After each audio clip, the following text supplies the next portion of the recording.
하나님의 말씀 보시겠습니다. 하나님의 말씀 신약성경 고린도전서 1장 1절 말씀입니다. 우리 하나님의 말씀 신약성경 고린도전서 1장 1절 말씀입니다.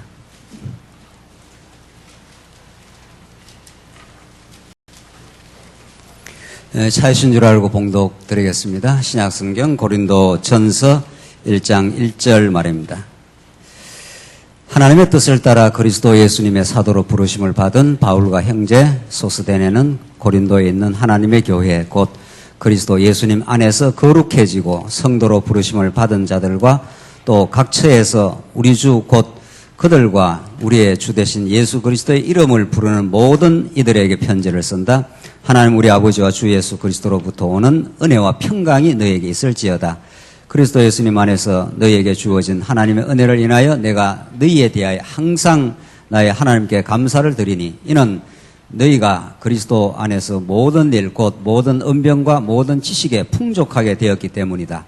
그리스도에 대한 증거가 너희 안에서 견고하게 되어 너희가 모든 은사에 부족함이 없이 우리 주 예수 그리스도의 나타나심을 기다리고 있다. 주께서 너희를 우리 주 예수 그리스도의 날에 책망할 것이 없도록 끝까지 견고하게 하실 것이다. 너희를 불러 그분의 아들 예수 그리스도 우리 주님과 더불어 교제하게 하시는 하나님은 신실하시다. 9절까지 봉독 드렸습니다. 오늘은 지난 시간 로마서 말씀에 이어서 고린도전서에 개진되는 건덕의 복음에 대해서 우리가 살펴가도록 하십시다.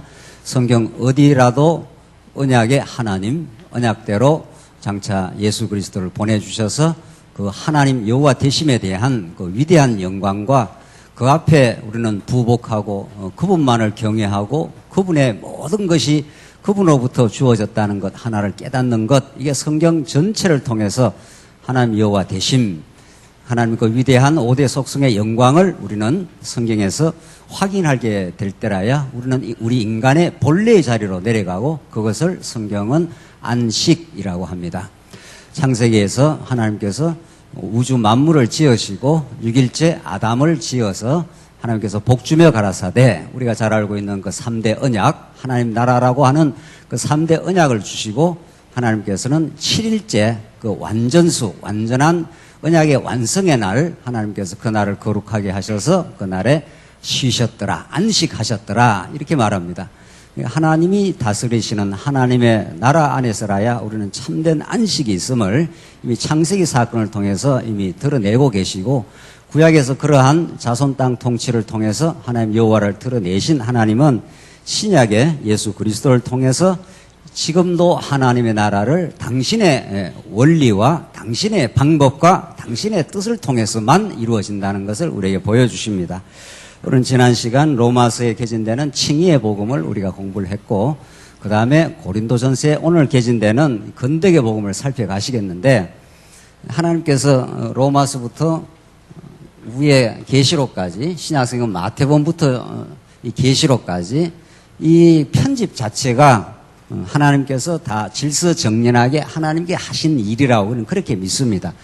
그 연도가 다 다릅니다. 로마서가 쓰여진 연도, 고린도전후서가 쓰여진 연도가 다른데 이게 연대별로 돼 있는 게 아니라 하나님이 교회 회의를 통해서 이걸 짜 맞출 때 하나님의 지혜가 작동을 하여 교회 회의에서 이걸 이렇게 순서도 하나님이 이렇게 정해 놓았다고 그렇게 믿습니다. 왜냐하면은 우리 신약 성경을 지금 공부하고 있는데 하나님께서 마태, 마가, 누가, 요한은 교회의 기초, 교회의 머리 대신 예수 그리스도 그 자체를 드러내시고 이제 예수님이 오셨다가 부활 성천하신 다음에 약속대로 성령이 오셔야 신약교회가 본격적으로 이제 탄생이 합니다. 그래서 사도행전에서 하나님께서 교회를 설립하시고 설립된 교회가 마침내 승리에 이르기까지 하나님께서 인도를 해 가십니다. 하나님은 교회를 당신의 능력으로만 설립을 하십니다. 우리 사도행전에서 베드로도 나오고 또 사도 바울도 거의 사도 바울이 많은 교회를 세워가는 걸 볼 수 있지만 베드로도 마찬가지고 사도 바울도 교회를 세울 그런 인물들이 아닙니다. 베드로는 예수님이 3년 동안이나 따라다녔지만은 3번이나 예수님 정면에서 예수님을 저주하여 부인하는 그런 급약한 인생이고 사도 바울은 아예 교회를 잔해하려고 박해하려고 다녀갔던 사람입니다. 하나님이 이런 사람을 들어서 교회를 설립을 하십니다. 그래야 인간이 교회를 설립했다 이 소리가 다시는 나오지 않도록 하나님께서 성령께서 오셔서 진리를 깨닫게 하여 진리의 영이신 성령께서 하나님의 교회를 세워 가신다. 이게 성령의 성취입니다. 이렇게 성령의 성취를 신약 전체를 통해서 보여주는 거죠. 그래서 교회 설립 자체도 전혀 인간의 힘이 기여되질 않습니다. 우리가 이렇게 교회를 봉사하고 교회를 쓰는데 애를 써도 우리가 애를 썼다 이런 건 하나님께서 하게 하셔서 애를 썼다는 표현일 뿐이지 하나님께서 우리를 진리의 말씀으로 붙들지 않으면 아예 진리 자체도 깨달을 수가 없습니다. 진리 깨달음도 하나님의 은혜요. 교회 봉사하는 것도 전적인 성령의 사역이라는 것은 우리 신약 성경을 보면 너무 잘 나타나 있습니다. 그래서 하나님이 교회를 이렇게 예루살렘 교회, 이방 교회도 세우고 로마까지 사도 바울을 통해서 하나님께서 사도 바울을 로마까지 가도록 그렇게 작정을 하셔서 교회를 세우십니다. 세운 교회를 하나님께서 이제 양육을 해 나가십니다. 우리가 오늘 공부하는 고린도전후서 말씀은 이 맥락에 있습니다. 그러니까 하나님은 교회를 세웠으니까 너희 스스로가 잘 크라 이렇게 안 한다는 겁니다. 아버지 어머니가 결혼해서 사랑해서 아이를 낳아놓고 네가 잘 크라 이렇게 하는 부모가 없지 않습니까?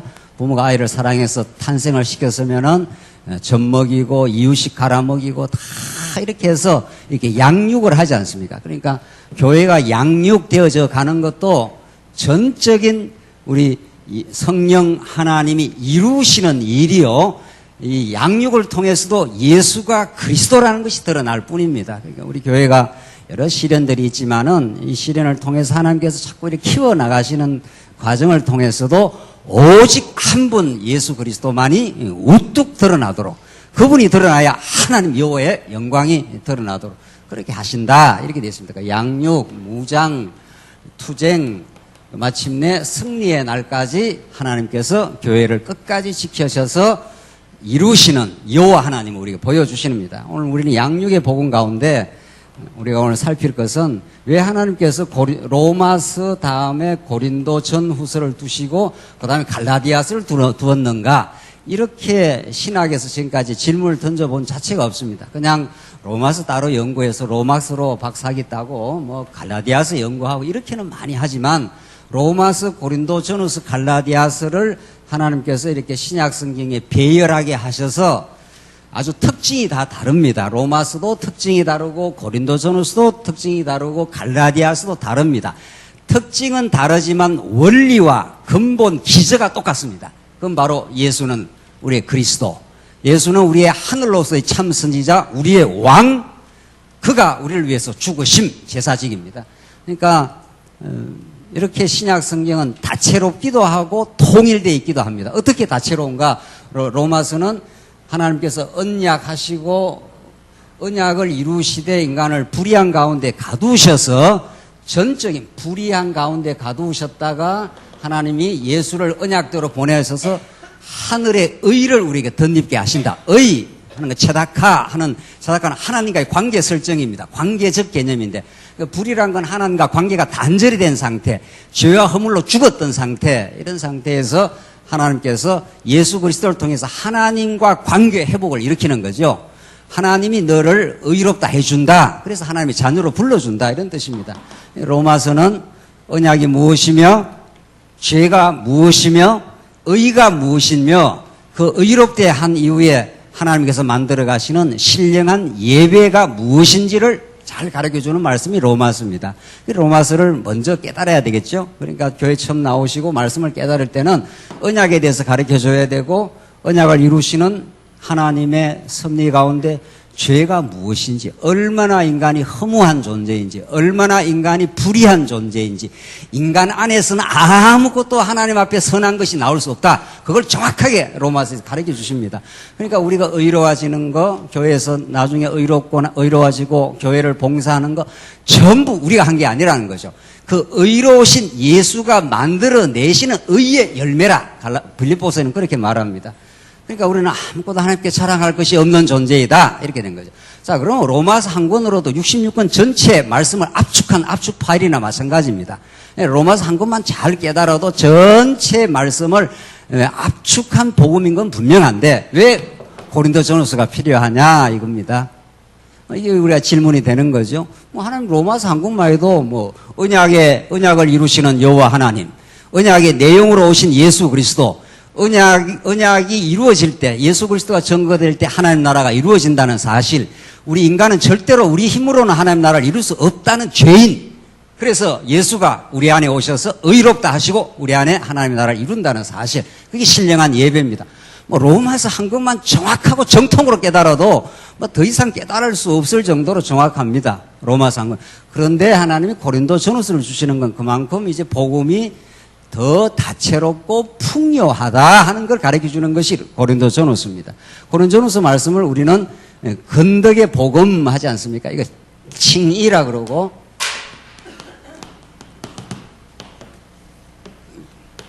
고린도 전후서를 건덕의 복음이라 그러고 갈라디아서를 은혜의 복음이라 그럽니다. 이 제목은 그냥 나온 게 아니라, 우리 성경 개론에 잘 나와 있는 이 제목은 그냥 막 이렇게 지어낸 게 아니라 로마서를 들이다보면은 불의한 우리를 의롭다고 칭해준다, 그렇게 로마서 안에서 뽑아낸 거죠. 마찬가지. 두 번째, 고린도 전후서도 마찬가지입니다. 하나님이 의롭다만 해주는 게 아니라 덕을 세워가신다. 이때 덕은 유교 공자가 말하는 그런 덕이 아니라 그리스도의 덕입니다. 그리스도의 덕. 그러니까 우리 안에 그리스도의 마음이 자꾸 이렇게 생겨져 나서, 그래서 우리 안에 그리스도의 마음으로 세워져 가는 하나님의 교회를 말하는 거죠. 하나님의 교회가 점점 세워진다 하는 것은 인간 열심으로 되는 것도 아니고 돈으로 되는 것도 아니고 어떤 행위로 되는 것도 아닙니다. 우리 안에 찾아오신 예수 그리스도의 마음이 자꾸 성숙해 가면은 하나님의 교회가 세워져 가는 거니까, 그리스도가 세우시는 하나님의 교회, 이게 이제 건덕입니다. 그리고 나서 이제 교회가 점점, 그러니까 하나님의, 우리 아이들이 이렇게 자라갈 때 다 이게 과정들을 다 거치지 않습니까? 교회도 그 과정을 다 거친다는 겁니다. 그렇게 하나님의 교회가 우뚝 섰다 치십시다. 이렇게. 여기서부터 시작한 거 아니겠어요? 우리는 아예 진리를 몰랐던 캄캄한 어두움에서 이제 빛을 발견하여 예수 그리스도의 삶의 목표가 발견이 되었고, 그리스도 한 분을 깨닫는 게 우리 진리를 깨닫는 우리 삶의 모든 궁극적 목표인데, 그렇게 하나님께서 점점 건덕을 세워졌을 때 우리가 잘해서 했다 이 소리 못한다는 겁니다. 은혜입니다 라고. 갈라디아서는 로마서의 압축판입니다. 로마서의 압축판. 거의 논리와 논조가 거의 유사합니다. 이제 갈라디아서 우리 성도님들 다 공부를 하셨으니까 잘 아시잖아요. 로마서를 다시 압축하면 갈라디아서와 거의 유사합니다. 그럼 왜 갈라디아서가 또 필요하냐는 겁니다. 로마서 한 권이면은 로마서가 조금 더 확대한 거라면 이걸 줄이면은 갈라디아서와 거의 흡사합니다. 거의 흡사합니다. 그럼 왜 갈라디아서가 필요하냐는 거죠. 필요하니까 하나님이 주신 거죠. 필요 없는 걸 하나님께 줄 리가 없지 않습니까? 그러니까 하나님께서 의롭다 하신다. 성장 과정에서 갈등과 어려움도 있다. 그러나 그것도 우리의 죄성을 깨닫게 하시고, 우리의 죄를 여러 가지 분쟁과 어려움을 통해서, 분쟁 등등 기타 등등 고린도 교회에 어려움이 많았지 않습니까? 이런 것이 하나님이 은혜가 개입하지 않으면 이렇게 드러나는 겁니다. 우리의 죄성이 그대로 이렇게 노출이 되는 겁니다. 그걸 드러내실 때 예수 그리스도의 십자가만이, 그의 부활만이 우리를 새롭게 하신다. 이게 건덕의 복음입니다. 그분이 우리를 새로운 길로 인도하시지, 사사기 말기에 왕이 없어 자기 소견에 옳은 대로 행했다더라 해서 한 지파가 이절어질 정도로 그렇게 되지 않습니까? 그래서 하나님이 사사기 말기의 혼란과 고통, 부패와 음란, 그 모든 인간의 죄성의 노출은 장차 오실 메시아를 보여주는, 구약적으로 말하면 다윗 왕을 준비시키는 과정이라, 우리 그렇게 룻기, 사무엘 상하, 그렇게 다윗 왕이 준비되지 않습니까? 그 하나님께서 그냥 다윗 왕을 빨리 보내주질 않고 그냥 사사기에 말기에 여러 가지 어려움들이 자꾸 노출이 됩니다. 그래서 왕이 없으므로 자기 소견에 옳은 대로 행했다. 그걸 여러 차례 18장, 19장, 21장 계속 이렇게 반복을 해갑니다. 그래서 이 죄가 이렇게 분쟁으로 드러나는데, 그래서 너희들은 다시 너희를 죄 가운데 가두었다. 갈라디아서에 그래 나옵니다. 여기는 불순종 가운데 가두었다. 갈라디아서는 율법이 너희를 죄 가운데 가둔 것은 예수 그리스도만을 바라보게 하시려고 그렇게 했다. 이렇게 갈라디아서가 로마서를 이렇게 쐐기를 박는 말씀입니다. 그러니까 은혜일 뿐이다. 이걸 가르쳐 주는 거죠. 그래서 하나님은 우리를 의롭다 하시고 불의한 인생, 죄된 인생을 의롭다 하시고 분쟁과 여러 가지 어려움을 통해서 우리가 얼마나 허무한 인생이며 자기중심적 인생이며 그러한 어리석은 존재임을 하나님이 폭로를 시킵니다. 드러내시고 예수 그리스도 안에서만 세워진다. 그분만을 우리의 소망으로 바라볼 뿐이다. 그래서 다시 우리가 못 바꾼데 우리를 불의한 가운데 죄 가운데 가두어 두신 것은 하나님의 무한한 은혜로 오신 예수 그리스도를 깊이 다시 깨달으라고 그것이 하나님 우리를 양육하게 하시는 복음이다. 이런 뜻입니다. 그 양육이 탄탄하게 되어진 만큼 이제 무장의 단계로 나아가는 거죠. 자, 그래서 하나님이 고린도전후서가 꼭 이 시대에 우리들에게 우리 신약 교회 성도들에게 꼭 필요한 복음이다. 이런 지금 흐름을 가지고 이 고린도전후서를 우리가 공부를 하게 되겠습니다. 고린도라는 도시가 어딘가 아시지 않습니까? 하나님께서 사도 바울이 소아시아 반도에서 이제 에베소까지 이렇게 복음을 전하고 두로아까지 가서 이렇게 복음을 전했을 때 오른쪽으로 동쪽으로 복음을 전하기를 바랬습니다. 사도 바울이. 그러나 하나님께서 동쪽을 막으시고 성령께서 사도 바울이 동쪽으로 가는 걸 막으시고 하나님이 마게도냐 반도에서 우리를 와서 도우라 하는 환상이 보입니다. 그래서 사도 바울의 복음 전파의 발걸음이 바울이 결정하거나 선택한 건 아닙니다. 우선 겉으로 볼 때 바울이 이렇게 해야 되겠다 했지만은 그 모든 여건과 마음을 움직여서서 이제 마게도냐로 갑니다. 그래서 빌립보에서 우리를 와서 도우라 해서 빌립보에 가서 복음을 전하고 빌립보, 데살로니카, 아덴, 고린도 이렇게 됩니다. 그렇게 해서 고린도 교회를 가는데 우리 지난 시간에 확인했지 않습니까? 사도 바울이 고린도에 가서 복음을 전하게 될 때 이미 하나님이 로마 황제 글라우디오 황제를 마음을 움직여 놓습니다. 여기가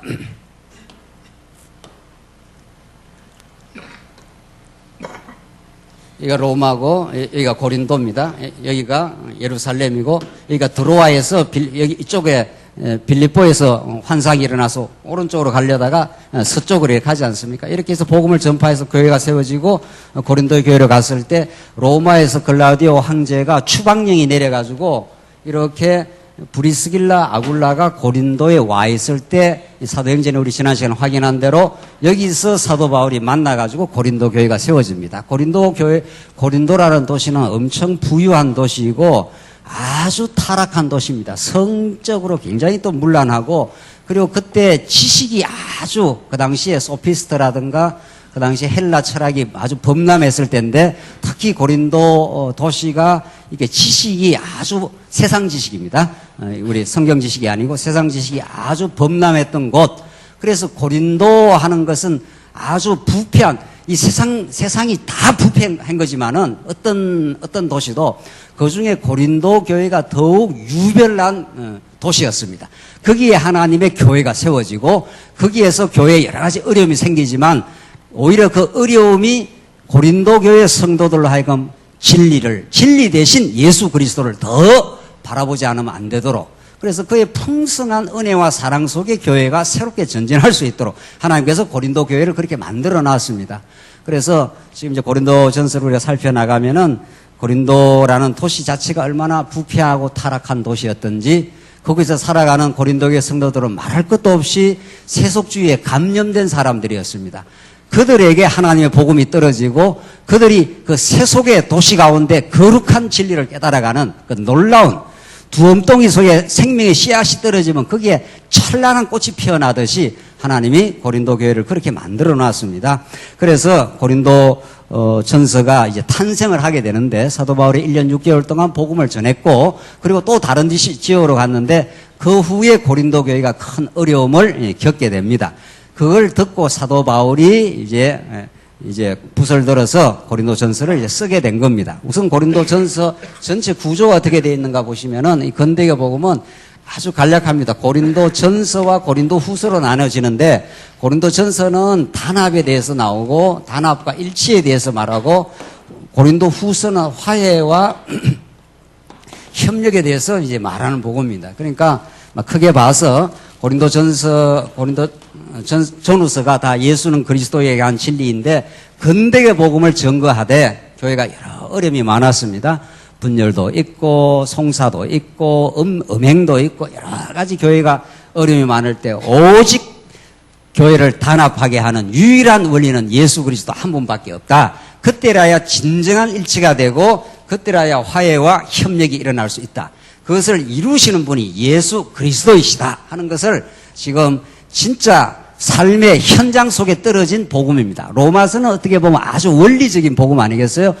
근본 인간의 죄가 무엇인지 하늘로부터 오신 예수 그리스도의 의가 무엇인지를 아주 원리적으로 설명해 준다면 고린도 전서는 실제 사도 바울이 목회를 했고 복음을 증거했고 실제 살아가면서 우리가 경험하는 실제 상황 속에 떨어진 복음이기 때문에 사실은 굉장히 곡절합니다. 로마서가 아주 이론적인 차원의 말씀이 강하다면 고린도 전후서는 아주 실제화된 복음이기 때문에 실제 고린도 교회가 어려움을 겪고 있었기 때문에 거기에 떨어진 하늘의 메시지이기 때문에 아주 실감나고 실제적 의미를 많이 갖고 있습니다. 그걸 우리가 잘 살펴감으로 실제 우리가 겪고 있는 우리 교회의 여러 가지 시련들 속에 우리가 정말 복음이 얼마나 소중한지를 우리가 깨달아가는 복된 시간 되시기 바랍니다. 우선 이제 건덕을 위한 단합이 1장부터 8장까지 나오는데 우선 1장에서 2장이 단합을 저해하는 요인에 나옵니다. 왜 그리스도 안에서 교회가 단합되어져 가게 되는데 그것이 저해되느냐, 어려움이 생기느냐. 우선 1절로 17절은 인간에게 속하여 분열되었다. 이게 1절에서 17절까지의 내용입니다. 한번 보십시다. 우선 1절로 3절은 이제 평강을 기원하는 내용이 나옵니다. 1장, 고린도서 1장 1절입니다. 하나님의 뜻을 따라 그리스도 예수님의 사도로 부르심을 받은 바울과 형제 소스데네는 했지 않습니까? 사도 바울이 늘 정말 아주 즐겨서는 자기 소개입니다. 내가 너에게 편지를 한다. 이렇게 안 합니다. 사도 바울은 이미 자기는 예수 그리스도와 함께 십자가에 못 박혔고 함께 예수와 부활한 새로운 사람이 되었다고 자기 정체성을 그렇게 갖고 있습니다. 사도 바울만 그런 게 아니고 여러분과 저의 정체성도 그렇습니다. 김아무개, 박아무개, 최아무개 하는 것은 그냥 이 땅에 살면서 육신의 부모가 붙여준 성이요 이름일 뿐입니다. 여러분과 저의 영원한 정체성은 예수 그리스도 안에서 하나님의 자녀 이렇게 되는 겁니다. 예수 그리스도의 종, 둘로스 하는 예수 그리스도의 종 하는 것은 아무런 재산도 아무런 권리도 아무런 능력도 없는 것을 그 당시에 종 이렇게 말하는데 지금 사도 바울은 자기를 어떻게 표현합니까? 하나님의 뜻을 따라 이렇게 되어 있지 않습니까? 그 하나님의 뜻이 아니었으면 자기는 사도 될 수가 없다 이런 뜻입니다. 이건 사도 바울한테 얼마나 절실한 내용인지 모릅니다.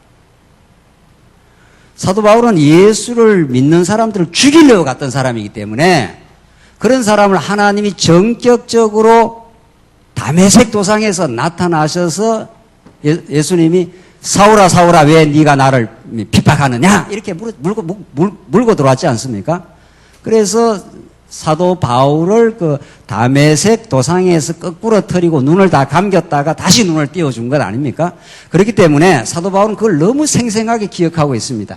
이건 사도 바울뿐만이 아닙니다. 모든 우리 성도가 마찬가지인데 하나님의 뜻을 따라 그리스도 예수님의 사도로 그리스도 예수님의 사도입니다. 그러니까 완전 그에게 소유물이 된 거죠. 우리가 책상이 나의 책상 이렇게 하면 이 책상이라는 게 나의 완전히 이렇게 종속이 되어 있지 않습니까? 나의 소유물 아닙니까? 예수 그리스도의 사도 이렇게 했기 때문에 사도 바울은 자기 권한이 아무것도 없다고 봅니다. 그냥 죽으라면 죽고 살아라면 살아야 되고 가라면 가야 되고 고난 받으라면 받아야 되고 복음 전가라면 해야 되고 그러니까 완전 소유물입니다. 그에게 완전히 장악되어 있는 존재로 자기 정체성을 그렇게 부여합니다. 그게 우리는 평안이라고 합니다. 그러니까 우리가 주인 노릇하는 그 순간부터 우리는 마음이 불안해지고 힘들어지는 겁니다. 그래서 결국은 성경을 깨닫는다는 것은 예수는 그리스도이시다 이거 하나 깨닫는 건데 결국은 우리가 신약 성경에서 성경 여러 내용 칭의 복음, 건덕 복음, 은혜 복음 막 계속 나가지만은 결국 우리가 깨닫고 고백하는 것이 예수는 그리스도이시다 이 말 아닙니까? 이건 주문이 아닙니다. 정말 이거는 정말 진리의 내용이고 우리가 천국 가서도 영원히 부를 노래입니다. 이거는. 이게 고백의 내용이고 이게 우리의 깃발이고 이게 우리의 찬양이고 이게 우리의 모든 것이고 그렇습니다. 왜? 그가 선지자로 오셨기 때문에 우리가 진리를 깨닫습니다. 이스라엘 백성들 그냥 히스기야 그 다음 계속 말기에 이제 바벨론으로 잡혀가기 직전에 이스라엘 백성들은 자기가 누군지도 모릅니다. 계속 바알신 섬기고 아세라 섬기면서 그것이 무엇인지도 모릅니다. 그때 하늘의 선지자들을 보내줘서 너희들이 죄인임을 다 하나님께서 지적해주고 너희를 한번 때리겠다 하시고 다시 회복하겠다. 그런 여호와 하나님이다. 이렇게 하는 거죠. 그게 선지자입니다. 그게 선지자를 보내주지 않으면 그럼 우리가 누군지 모릅니다. 그래서 우리의 정당성만을 이야기할 뿐입니다. 그래서 선지자가 그렇게 중요합니다. 두 번째, 선지자가 전하는 것은 너희들이 왕이 아니야. 그리스도가 왕이야. 이게 우리의 믿음의 내용입니다. 그러니까 예수는 우리의 왕이십니다. 이 말 아닙니까? 아무도 교회의 왕이 될 수가 없습니다. 세 번째, 그 왕이 어떻습니까? 이 세상의 왕들은 모든 사람들을 군림하고 지배하고 억압하는 왕이지만은 예수 그리스도 왕 되시면 그분이 왕이시만 모든 것을 버려 이 땅에 와서 죽기까지 순종하시고 제물이 되신 분, 이게 예수는 그리스도시다 이런 뜻입니다. 그분밖에 없는 겁니다. 결국 여러분과 제가 이 우여곡절의 세월을 다 거치고 결국 하나 깨닫는 진리는 당신이 왕이신 당신이 이 땅에 자기를 비어 우리를 위해서 죽기까지 복종하신 우리의 사랑의 제물 이렇게 되는 거죠. 그 감동과 그 기쁨을 얻게 하려고 결국 이 죄 많은 세상을 우리는 살게 하시는 겁니다. 그러니까 우리는 이게 예수는 그리스도다 이미 잘 주제가 정돈되어 있지 않습니까? 이거 하나를 깨닫기 위해서 이렇게 과정을 우리가 겪고 있는 겁니다. 고린도 전후서도 마찬가지입니다. 왜 너희가 분쟁을 겪고 여러 가지 어려움을 겪고 이런 모든 것들이 하나님께서 그냥 죄 가운데 두시면 우리는 우리 자신을 절대 자랑할 수 없는 존재, 우리는 다른 사람을 궁극적으로 정죄할 수 없는 존재, 그걸 깨닫게 해서 예수가 왕이십니다. 그분의 은혜와 사랑이 아니면 우리는 설 수 없는 존재입니다. 그거 하나를 깨닫고 천국 간다는 겁니다. 그래서 지금 이 그리스도 예수님의 사도로 부르심을 받은 바울과 형제 소수되는, 그러니까 사도 바울은 그게 너무 절실한 겁니다. 고린도에 있는 하나님의 교회 나오지 않습니까? 참 이건 아주 사도 바울이 의도적으로 쓰는 겁니다. 로마서 1장 1절 2절에 보면은 하나님의 복음 이렇게 돼 있어요. 로마서 1장에는 그냥 복음이 아니고 하나님의 복음. 이 고린도 전서에는 그냥 교회가 아니고 하나님의 교회 이렇게 돼 있습니다. 그러니까 그 하나님 자리에 아무도 올라갈 수 없다는 거죠. 복음도 하나님이 쥐고 있고 하나님이 전파해 주셨고 하나님이 깨닫게 해야 복음을 깨닫는다 이런 뜻입니다. 그게 로마서입니다.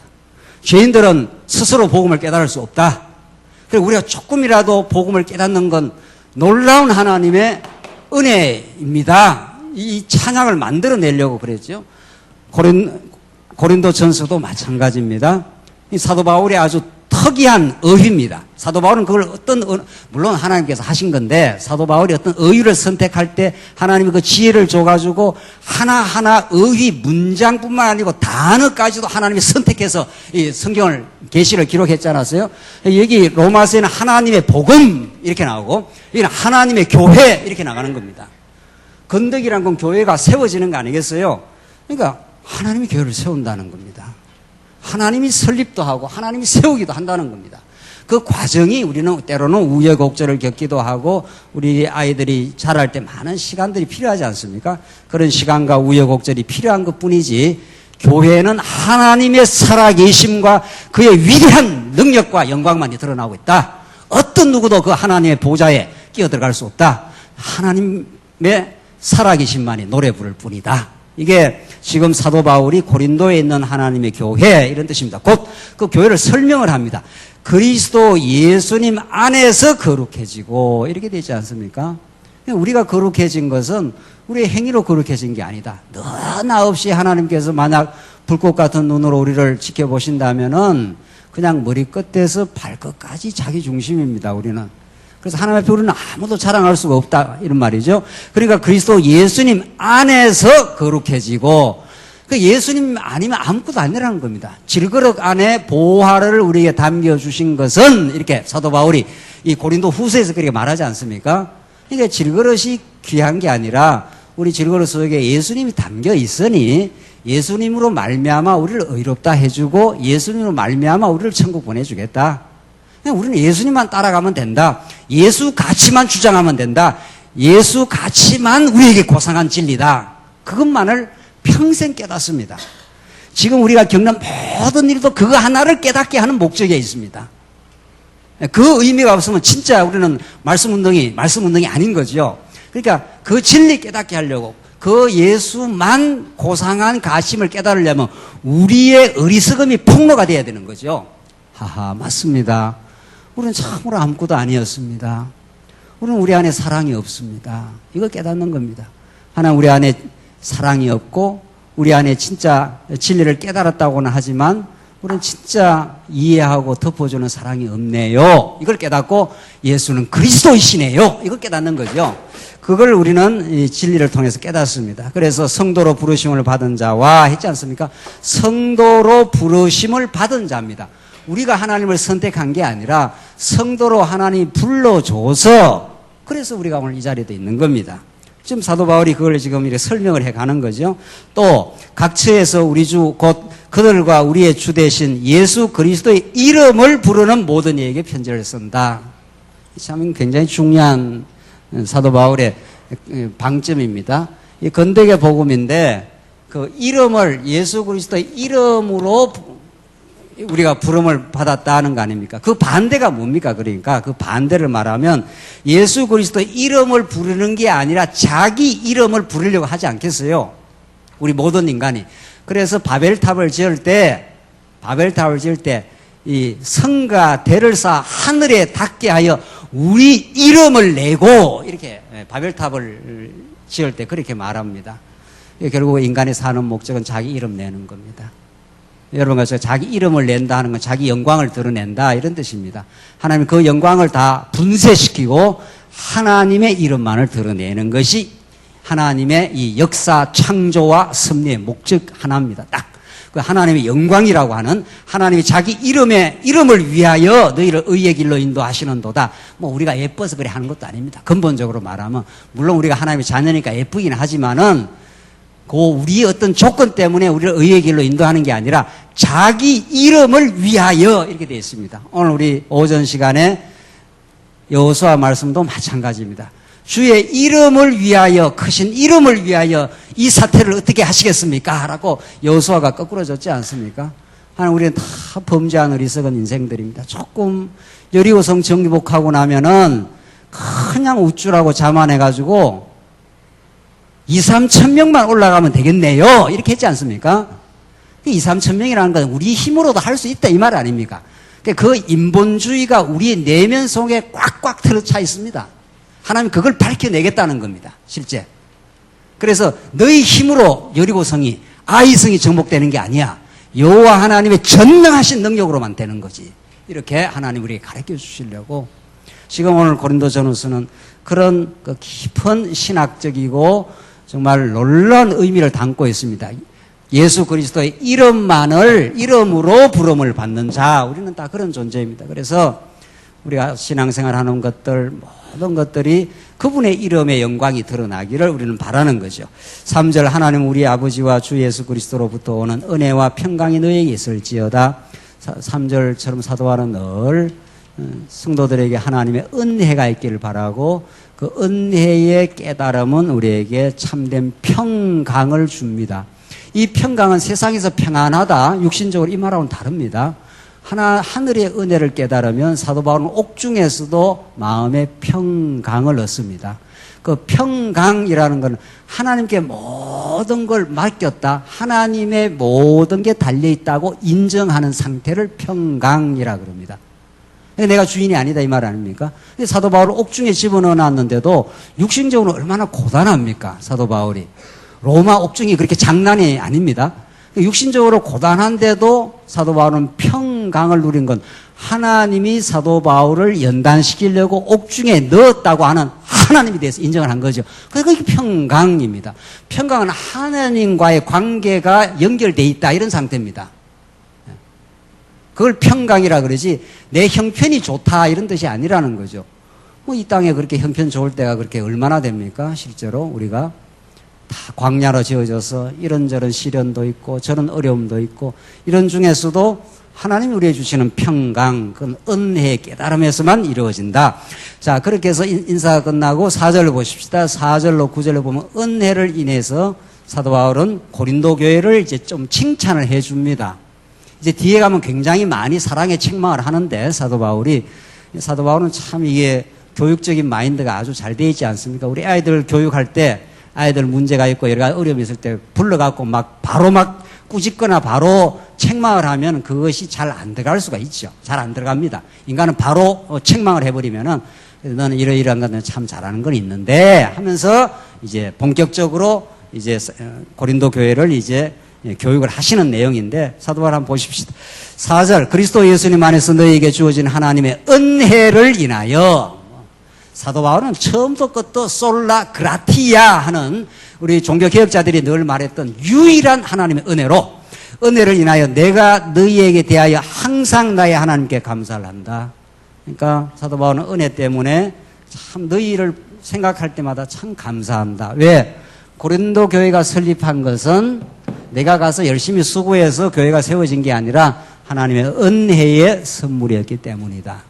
그리고 사도 바울은 그게 더 감격한 것은 나는 원래 교회를 아주 박해하려고 갔던 사람인데 지금은 교회를 세우는데 쓰여지는 그리스도의 종으로 쓰니까 이게 얼마나 감사할 일이냐. 너희들이 복음을 받았다는 것도 감사하고 그래서 교회가 세워졌다는 것도 감사하고 타락의 도시 고린도라는 도시 속에 하나님의 교회가 세워진 이 기적 같은 사실도 감사하고 그런 거죠. 5절 이는 너희가 그리스도 안에서 모든 일 곧 모든 언변과 모든 지식에 풍족하게 되었기 때문이다. 고린도 교회가 언변 말을 이렇게 잘했던 걸로 보여집니다. 그리고 지식도 아주 풍부했다고 합니다. 그러니까 말 잘하고 지식도 풍부하다. 뭐 그거 자체가 나쁜 건 아니다. 근데 조금 더 뒤에 가면 고린도전서 조금 뒤에 가면은 지식은 사람을 교만케 하고 사람은 덕을 세우느니라 해서 그 지식의 한계를 말해줍니다.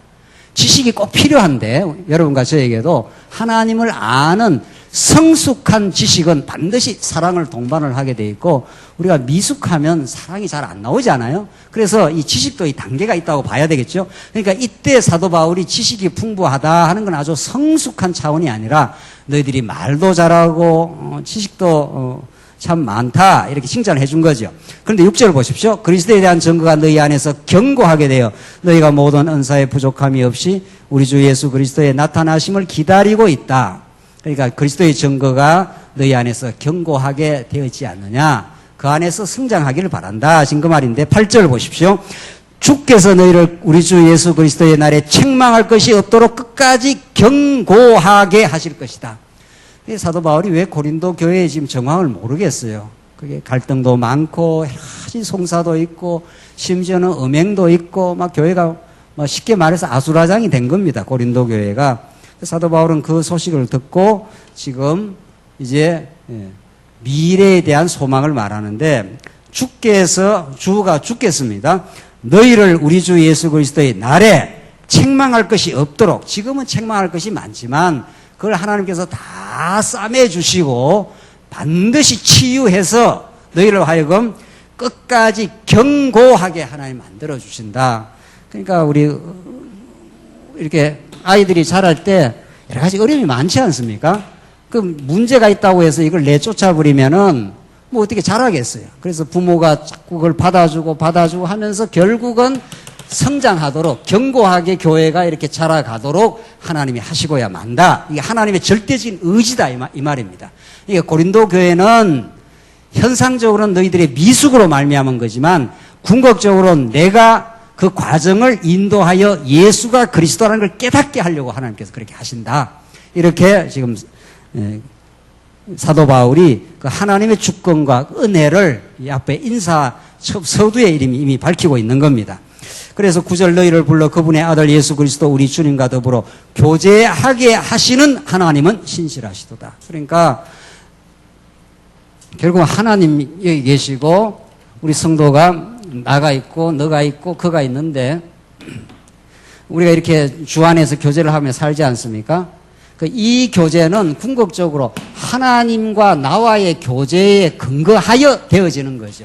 언제 나, 너, 그가 우리가 피가 섞이고 살이 섞이는 건 아니잖아요. 우리가 육신적으로는 우리 가족은 피가 섞여 있으니까 어떤 경우에도 가족을 우리가 돌보지 않습니까? 그러나 교회는 인간적 피가 섞인 건 아니에요. 그리스도의 피가 섞인 거지. 그러니까 하나님과의 교제, 이게 근본입니다. 이게. 그러니까 어떤 경우가 닥쳐도 하나님이 우리에게 이 일을 왜 허락하시는지, 이 일을 통해서 우리가 무엇을 배울 수 있는지, 이게 우리 복음을 깨달아가는 우리들에게 주신 하나님의 지혜요 질문입니다.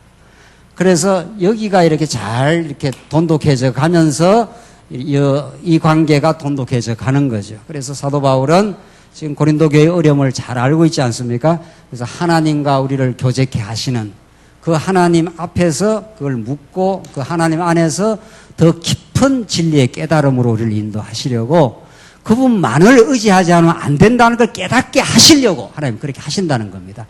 교회뿐만이 아닙니다. 세상이 그러하고 우리 가정이 다 그러합니다. 사람이 모이면 거기에는 어려움이 생길 수밖에 없습니다. 그 어려움이 없다 하는 것도 거짓말입니다. 우리의 삶 속에 아담 타락 이후 모든 인간이 하나님과 같이 되었기 때문에 하나님과 누구나 하나님과 같이 되어버렸기 때문에 그 어려움은 필연적이라는 거죠. 그 어려움을 통해서 우리 존재가 어떤 존재임을 깨닫게 하고 복음이 얼마나 소중한 걸 깨닫게 하려고 하나님께서 아담 타락을 허락하신 거죠. 그래서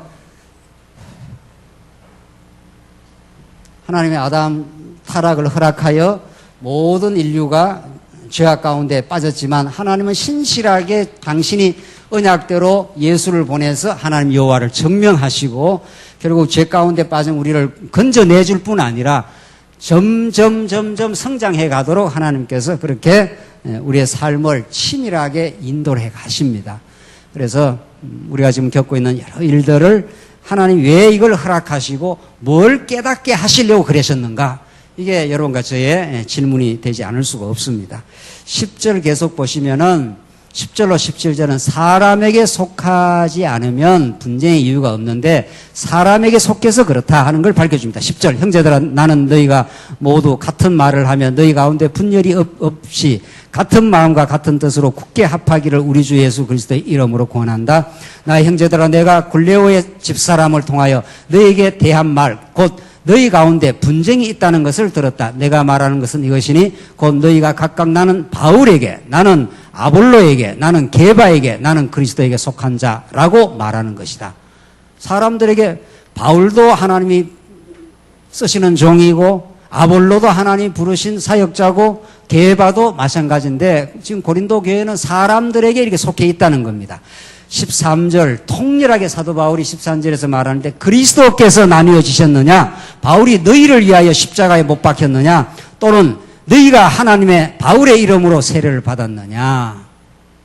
사람에게 자꾸 이렇게 속하면은 그게 분열이 있지 않느냐. 그리스도께서 나뉘어진 적이 있느냐. 바울이 너희를 위해서 십자가에 못 박힌 적이 있느냐.